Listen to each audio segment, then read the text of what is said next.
Hindi pa pala naka-open. Nagbabag. Yan. Yung aking mga entrada. Ito po yung trabaho ko araw-araw. Gumawa ng tsinelas, mga katropa. Kaya binibideo ko po para mas maganda. Yan po yung ginagawang plastic. Entrada po yan. Yun po mga katropa, yung nakikita nyo kulay pula na yun. Mga tsinelas po yan mga katropa. Kaya yun po yung mga naka-plastic na. Yung banda puro nasa unahan na yun. Yun po yung mananahi, mag-aariglo. Yun po. Yung pong mag-aariglo na pinakamaganda na po. Yun po, naka-post siya ang damit. Yun po yung mag-aariglo namin. Pinakamaganda si Ate Raquel po ba? Si Ate Raquel. Pinakamaganda po yan na mag-aariglo. Ayun po yung mananahi namin. Masipag naman mga mananahi yan.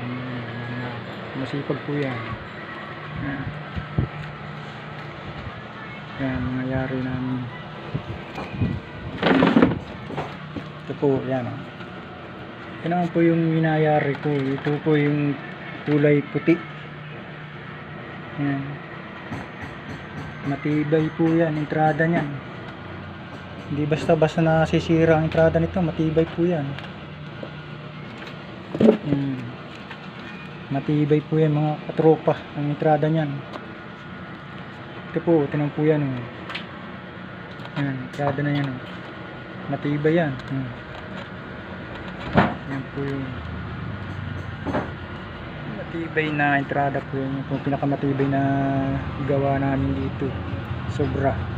Sobrang tibay po mga katropa. Ayan. Yan po yung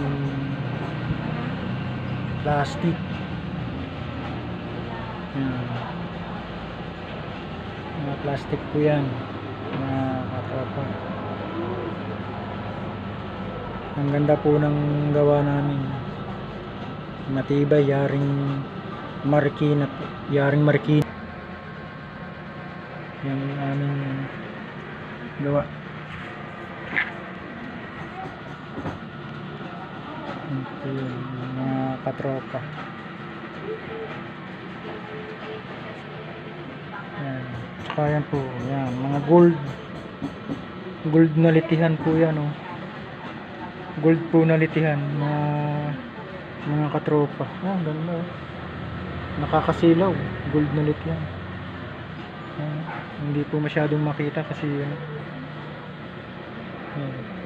puro gold po yan mga katropa. Po pinakamaganda kung yari yan mga ganyan mga gold. Ganda po sa paa yan pag tinapakan mga katropa. Entrada yan po na maganda po yung mga nangyari ko niyan. Matibay mga katropa.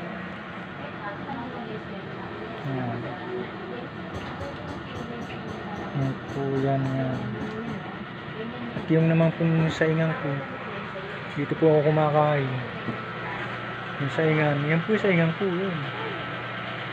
Sa may cabinet po na yan, yung lagayan ng mga pinggan ko. Diyan ko po linalagay para hindi magkadumi. At yan po naman yung lutuan po yung bandaran po. Yan, so may sulok na yun. Yan po yun. Yun naman po yung aking lagayan ng tubig, water jug. Yan po yun mga katropa.